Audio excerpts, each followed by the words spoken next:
श्री राधे राधे। श्रद्धेय स्वामी श्री राम सुखदास जी महाराज जी द्वारा रचित प्रश्नोत्तर मणिमाला की श्रृंखला को आगे बढ़ाते हुए आज के प्रसंग गीता के विषय में कुछ साधकों द्वारा महाराज जी से पूछे गए प्रश्न और महाराज जी द्वारा दिए गए उत्तर के बारे में सुनते हैं। एक साधक ने महाराज जी से प्रश्न किया कि भगवान ने गीता युद्ध के समय ही क्यों सुनाई। महाराज जी जवाब देते हैं कि यह बताने के लिए कि युद्ध जैसा घोर कर्म करते हुए भी मनुष्य कल्याण को प्राप्त हो सकता है। तात्पर्य है कि साधन किसी परिस्थिति विशेष की अपेक्षा नहीं रखता, वह प्रत्येक परिस्थिति अवस्था में हो सकता है। कारण कि परमात्मा प्रत्येक परिस्थिति में ज्यों का त्यों विद्यमान है, अतः वह प्रत्येक परिस्थिति में प्राप्त किया जा सकता है। एक और प्रश्न पूछा गया कि गीता का सिद्धांत सर्वश्रेष्ठ क्यों माना गया है। महाराज जी बताते हैं कि इसका कारण यह है कि वह सिद्धांत स्वयं भगवान का है, ऋषि मुनियों का नहीं। भगवान ऋषि मुनियों के भी आदि हैं। वास्तव में भगवान का सिद्धांत ही सिद्धांत कहने लायक है। अन्य दार्शनिकों का सिद्धांत वास्तव में सिद्धांत नहीं है, प्रत्युत मत है। एक साधक ने महाराज जी से प्रश्न किया कि भगवान ने रामायण में कहा है, मम दर्शन फल परम अनुपा, जीव पाव निज सहज स्वरूपा। अर्जुन ने तो भगवान के विश्व रूप, चतुर्भुज और द्विजभुज रूप तीनों के दर्शन कर लिए थे, फिर उनका मोह दूर क्यों नहीं हुआ। महाराज जी बताते हैं कि दर्शन देने के बाद मोह दूर करने की जिम्मेवारी भगवान की होती है। अर्जुन का मोह आगे चलकर नष्ट हो ही गया था।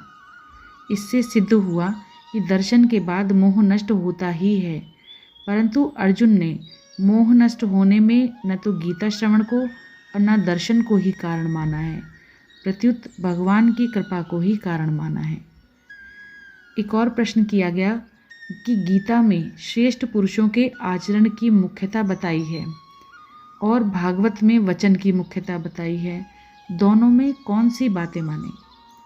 महाराज जी कहते हैं कि गीता में तो संसार की स्वाभाविक प्रवृत्ति बताई है कि श्रेष्ठ पुरुष जैसा आचरण करते हैं वैसा ही अन्य लोग भी करते हैं, परंतु वास्तव में कर्तव्य अकर्तव्य के विषय में वचन को प्रमाण मानना श्रेष्ठ है। इसलिए इतिहास की अपेक्षा विधि को और विधि की अपेक्षा निषेध को प्रबल माना गया है। श्रेष्ठ पुरुषों के आचरण का स्वाभाविक ही दूसरे पर असर पड़ता है, चाहे हम देखें या ना देखें, परंतु जहाँ उनके आचरण और वचनों में विरोध दिखे वहाँ उनके आचरण न देखकर उनके वचनों का ही पालन करना चाहिए। कारण कि उन्होंने किस परिस्थिति में क्या किया इसका पता लगता नहीं। महाराज जी से एक प्रश्न किया गया कि असत की सत्ता ही नहीं है, फिर प्रकृति को अनादि क्यों कहा गया है। महाराज जी कहते हैं कि अज्ञानी को समझाने के लिए अज्ञानी की ही भाषा बोलनी पड़ती है। हम प्रकृति की सत्ता मानते हैं, इसलिए शास्त्र हमारी भाषा में ही कहते हैं। वास्तव में प्रकृति की सत्ता है ही नहीं, परंतु जिनकी दृष्टि में प्रकृति की सत्ता है उनके लिए प्रकृति को अनादि कहा गया है। प्रकृति अनादि होते हुए भी अनंत नहीं है, प्रत्युत शांत है। दृष्टि भेद से दर्शन अनेक हैं, तत्व एक है। जहाँ दृष्टा दृष्टि और दृश्य नहीं है वहाँ भेद नहीं है। दृष्टा ज्ञाता दार्शनिक दर्शन जब तक हैं तब तक भेद है, इनके आगे तत्व में भेद नहीं होता। एक साधक ने पूछा कि गीता ने प्रकृति को अनादि तो कहा है, अनंत या शांत नहीं कहा। महाराज जी कहते हैं, अगर प्रकृति को अनंत कहें तो ज्ञान का खंडन होता है, क्योंकि ज्ञान की दृष्टि से प्रकृति की सत्ता है ही नहीं, और अगर प्रकृति को शांत कहें तो भक्ति का खंडन होता है, क्योंकि भक्ति की दृष्टि से प्रकृति भगवान की शक्ति होने से भगवान से अभिन्न है। अतः भगवान से ज्ञान और भक्ति दोनों की बात रखने के लिए ही प्रकृति को न अनंत कहा है और न शांत कहा है, प्रत्युत अनादि कहा है। एक साधक ने महाराज जी से पूछा कि भगवान ने गीता में कहा है कि अगर मैं कर्तव्य का पालन नहीं करूँगा तो लोग भी कर्तव्य से विमुख हो जाएंगे, इसलिए मैं भी कर्तव्य का पालन करता हूँ। फिर आजकल लोग अपने कर्तव्य का पालन क्यों नहीं करते? इस पर महाराज जी कहते हैं कि भगवान की बात उन लोगों के लिए है जो भगवान को मानने वाले हैं, आस्तिक हैं। कारण कि भगवान के कर्तव्य पालन का असर उन्हीं लोगों पर पड़ेगा जो भगवान पर श्रद्धा विश्वास रखते हैं। जो भगवान को नहीं मानते उन पर भगवान के कर्तव्य पालन का असर नहीं पड़ेगा। जिनकी विपरीत बुद्धि हो रही है वे भगवान की कृपा को क्या समझें? एक साधक का प्रश्न आया कि गीता में भगवान ने कहा है, सुखम दुखम भवो भावो भयम चा भवेमेव च, अभय देवी संपत्ति है और भय आसुरी संपत्ति। फिर दोनों भगवान के स्वरूप कैसे हुए? महाराज जी जवाब देते हैं कि दैवी संपत्ति भी भगवान का स्वरूप है और आसुरी संपत्ति भी भगवान का स्वरूप। अभय भी भगवान का स्वरूप है और भय भी भगवान का स्वरूप। वास्तव में तत्व एक ही है, पर हमारी कामना भोगेच्छा के कारण दो भाग हो जाते हैं। भगवान के विराट रूप में भयभीत भी दिखते हैं, रक्षांसि भीतानि दिशो द्रवंती। भयभीत भी विराट रूप का ही अंग है। तात्पर्य है कि भयभीत होने वाले भी भगवान हैं और जिनसे भयभीत हो रहे हैं वे भी भगवान हैं। मनुष्य सुख चाहता है, दुख नहीं चाहता, तभी तो दो विभाग हुए और शास्त्रों ने भी दो विभागों दैवी आसुरी, शुभ अशुभ, विहित निषिद्ध आदि का वर्णन किया। भेद के मूल में भोगेच्छा ही है। संपूर्ण दुख, संताप, अनिष्ट आदि भोगेच्छा के कारण ही हैं और भोगेच्छा सर्वथा मिटने पर मोक्ष ही है।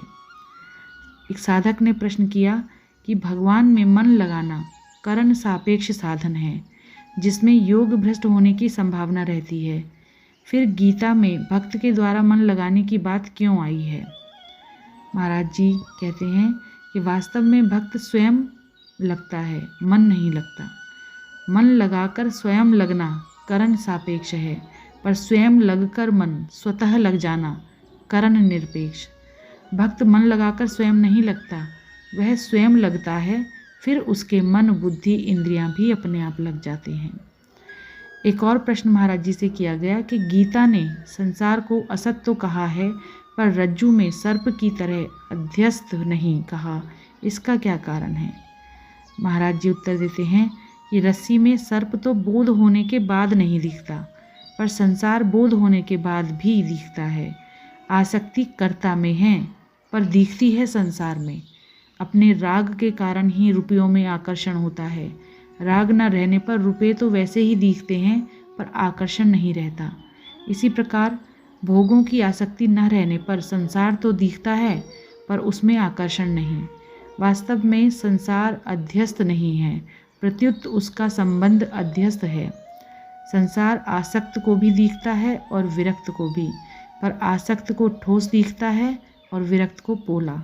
जो है नहीं पर दिखता है वह अध्यस्त होता है, परंतु संसार जैसा है वैसा ही दिखता है पर उसका संबंध नहीं रहता।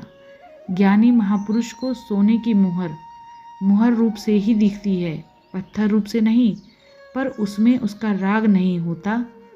तात्पर्य यह है कि संसार की सत्ता बाधक नहीं, प्रत्युत राग पूर्वक जोड़ा गया संबंध बाधक है।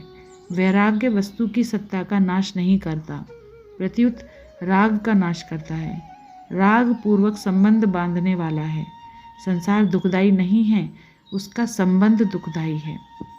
महाराज जी से प्रश्न किया गया कि गीता में आया है कि योग भ्रष्ट पुरुष शुद्ध श्रीमानों के घर में जन्म लेते हैं अथवा योगियों के कुल में जन्म लेते हैं, परंतु जड़ भरत ने हरिण योनि में जन्म लिया, अतः वे कौन से योग भ्रष्ट थे?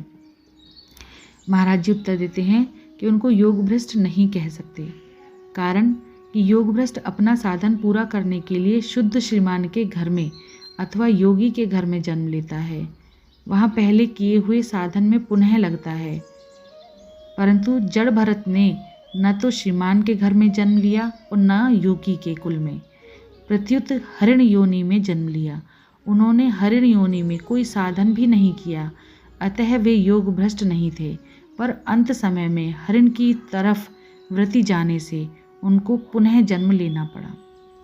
एक साधक का प्रश्न था कि भगवान ने गीता में स्वयं को शरीरी और देही कहा है, इससे सिद्ध हुआ कि स्वयं का शरीर के साथ संबंध है।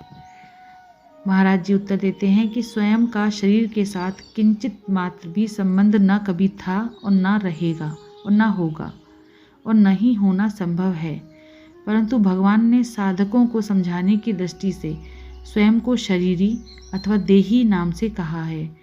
शरीरी कहने का तात्पर्य यही बताना है कि तुम शरीर नहीं हो, स्वयं परमात्मा का अंश हो। ममे वांशो जीव लोके, और शरीर प्रकृति का अंश है। मनष्ठांदिर्याणि प्रकृति स्थानी, शरीर प्रतिक्षण नष्ट होने वाला और असत है। ऐसे असत शरीर को लेकर स्वयं शरीरी शरीर वाला कैसे हो सकता है? अतः साधक स्वयं शरीर भी नहीं है और शरीरी भी नहीं। जय जय श्री राधे।